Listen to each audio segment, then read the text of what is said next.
नमस्कार, मैं हूं doctor Malti Bhojwani, obstetrician and gynaecologist, IVF consultant, director Malti hospital and test tube baby centre Bhopal. Corona से लंबी लड़ाई के बाद हमने अब वैक्सीन प्राप्त कर लिया है और हम वैक्सीन की शुरुआत हो गई है, जो कि अपने आप में एक बहुत ही अच्छी बात है। तो महिलाओं के लिए कुछ चीज़ें जानना बहुत ज़रूरी हो जाती है। कई महिलाओं के सवाल आ रहे हैं कि हमारा प्रेगनेंसी का ट्रीटमेंट चल रहा है या हमारी प्रेगनेंसी का टाइम है, हमें क्या करना चाहिए, वैक्सीन के बारे में क्या सोचना चाहिए। तो आज हम उसके बारे में थोड़ी चर्चा करेंगे। वैक्सीन जो मैसेंजर आरएनए वैक्सीन है, जो कोविशील्ड है, जो हमारे भारत में लग रहा है, मैंने भी वो लगवाया है और बिल्कुल ठीक महसूस कर रही हूँ। ये वैक्सीन क्या है? ये मैसेंजर आरएनए वैक्सीन है। ये कोई वायरस नहीं है, कोई बैक्टीरिया नहीं है। ये एक अपने सेल्स को ये वैक्सीन हमें मैसेज देता है कि कोरोना वायरस जैसा एक छोटा सा प्रोटीन का कण बनाए शरीर के सेल्स और उसके अगेंस्ट में एंटीबॉडीज़ का बनने की प्रक्रिया शुरू हो जाती है। इसीलिए खाली जो स्टिमुलेटिंग पार्ट है वो सिर्फ एक वायरस का एक छोटा सा प्रोटीन है और वो बिल्कुल इनएक्टिवेटेड है, उससे कुछ बीमारी होने की संभावना बिल्कुल नहीं है। ये सिर्फ एक ही काम करता है कि शरीर में प्रतिरोधक शक्ति का पैदा करना, ताकि आने वाले समय में जब भी कोरोना वायरस हमारे शरीर पे हमला बोले तो ये एंटीबॉडीज़ हैं या ये इम्यूनिटी है, उस वायरस को नष्ट करने में वो बिल्कुल आगे रहे और उस संक्रमण से बचा सकते हैं। और इस वैक्सीन का ये भी फ़ायदा है कि जिन इंसानों की इम्यूनिटी लेवल बहुत कम है, जैसे डायबिटीज़ है, कोई कैंसर का पेशेंट है, वो अपनी इम्यूनोसप्रेसेंट मेडिसिन्स ले रहा है, किसी का रीनल ट्रांसप्लांट या किडनी ट्रांसप्लांट है, वो भी अपनी दवाइयाँ ले रहे हैं। इस मरीज़ों में कोरोना का इन्फेक्शन बहुत ही भयंकर रूप पकड़ सकता है।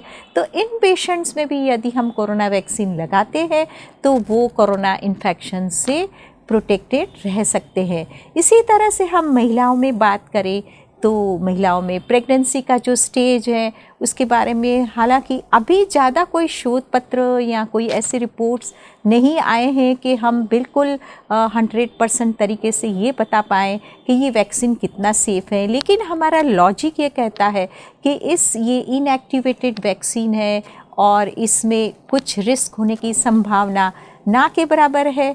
और प्रेग्नेंट महिला के शरीर में जब ये वैक्सीन दिया जाता है तो छोटा सा जो प्रोटीन का कण जो पैदा होता है कोरोना वायरस का, वो प्लेसेंटा को पार भी नहीं कर सकता, उसको क्रॉस भी नहीं कर सकता, इसलिए वो बच्चे की तरफ भी नहीं जा सकता।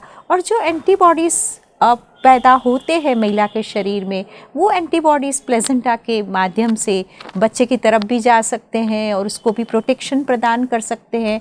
इसीलिए मोटे मोटे तौर पे साइंटिस्टों ने ये बताया है कि प्रेगनेंसी में इसके कुप्रभाव या इसके नुकसान होने की संभावनाएं ना के बराबर है। इसीलिए यदि आपका वैक्सीन का टर्न आ रहा है, आपको मौका मिल रहा है, तो कई गवर्नमेंट्स ने ये प्रेग्नेंट महिलाओं के ऊपर छोड़ दिया है कि आप वैक्सीन लगवाना चाहें तो लगवा सकते हैं। और जहाँ तक हम इसका मैकेनिज़्म समझते हैं तो प्रेगनेंसी में भी ये वैक्सीन बिल्कुल लगाना चाहिए। और यदि कोई महिला अपनी फर्टिलिटी का ट्रीटमेंट करा रही है तो उनके भी कभी कभी सवाल आते हैं कि डॉक्टर हमें वैक्सीन लगाना चाहिए, हम प्रेगनेंसी प्लान कर रहे हैं और कभी प्रेगनेंसी हो भी गई, जैसे कि वैक्सीन लगाने के बाद प्रेगनेंसी हो गई, तो आपको डरने की बिल्कुल ज़रूरत नहीं है, आप इस वैक्सीन को लगा सकते हैं। अब सवाल आता है डिलीवरी के बाद, कुछ महिला है स्तनपान करा रही है, अपने बेबी को ब्रेस्ट फीड करा रही है, तो उनके मन में भी कुछ शंका है कि हम वैक्सीन लगवा सकते हैं कि नहीं लगवा सकते। तो आप ब्रेस्ट फीडिंग के पीरियड के दौरान भी वैक्सीन लगवा सकते हैं। लेकिन आपको एक चीज़ ध्यान में रखनी है कि आपके डिलीवरी के बाद कम से कम 2 या 3 हफ्ते निकल जाएं, उसके बाद आप ये वैक्सीन लगाएं। और इस वैक्सीन से ये भी फ़ायदा हो सकता है कि इसके जो आपके बॉडी के एंटीबॉडीज़ हैं वो ब्रेस्ट मिल्क के द्वारा आपके बच्चे को भी प्रोटेक्शन प्रदान कर सकते हैं, आपका बच्चा भी सुरक्षित रह सकता है।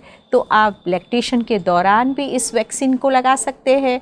यदि ये कोरोना का वैक्सीन आप प्रेगनेंसी में लगवा रहे हैं तो आप एक चीज़ का ध्यान ज़रूर रखें, आपके दूसरे टीके हैं जो से टिटनस का टीका है, फ्लू शॉट्स हैं या बूस्टरिक्स या टीडी वैक्सीन लगा रहे हैं, तो 2 वैक्सीन में कम से कम 14 या 21 दिन का गैप रहना ज़रूरी है।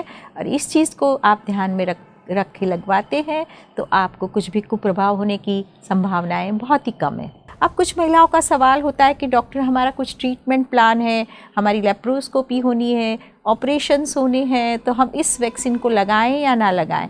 आपको हमेशा एक बात ध्यान में रखने की आवश्यकता है कि आप जब भी ये वैक्सीन लगाएं, आप ऑपरेशन के कम से कम 2 या 3 हफ्ते पहले या ऑपरेशन के 2 या 3 हफ्ते के बाद बिल्कुल लगा सकते हैं। और इसके दोनों डोज लगाना ज़रूरी है। यदि आपका सेकंड डोज भी इस तरीके से आपके उस टाइम पे आता है तो आप इसको ज़रूर लगाएं और उससे बिल्कुल ना डरें। उसके जो साइड इफ़ेक्ट्स से है बहुत ही मामूली है, जैसे कि जहाँ पे टीका लगता है वहाँ पे थोड़ा रेडनेस होना या थोड़ी सूजन होना या थोड़ा दर्द होना, और कुछ इंसानों में या ह्यूमन बीइंग्स में ये देखा गया कि 2 दिन के अंदर थोड़े से सर्दी लग के बुखार आना, और उसी के लिए आप क्रॉसिन की टैबलेट ले सकते हो, एसिटोअमाइनोफेन लग सकते हो, और 2 दिन के बाद आप बिल्कुल अपने आप को स्वस्थ महसूस करेंगे। और इसी तरह से इस वैक्सीन से डरने की बिल्कुल ज़रूरत नहीं है। सिर्फ आपको 2-3 चीज़ों का ध्यान रखना है कि जब आपको ढेर सारा पानी पीना है, आपको खान पान अच्छा रखना है और हैवी फिज़िकल एक्सरसाइज से बचना है और रेस्ट अच्छा करना है, आपकी नींद पूरी होनी चाहिए। तो इस वैक्सीन के कोई भी कुप्रभाव नहीं है और इसको आप बिल्कुल लगा सकते हैं और अपने शरीर को इम्यूनिटी प्रदान कर सकते हैं। और ये भारत सरकार का एक बहुत अच्छा इनिशिएटिव है, तो हमें इस मौके से चूकना नहीं चाहिए। और फिर भी आपके कुछ शंका या डाउट्स या कन्फ्यूजन है इस मामले में, तो आप अपने डॉक्टर से ज़रूर पूछें और ये वीडियो आप ज़रूर शेयर कीजिए। आप और स्टे सेफ, स्टे हेल्दी। नमस्कार, धन्यवाद।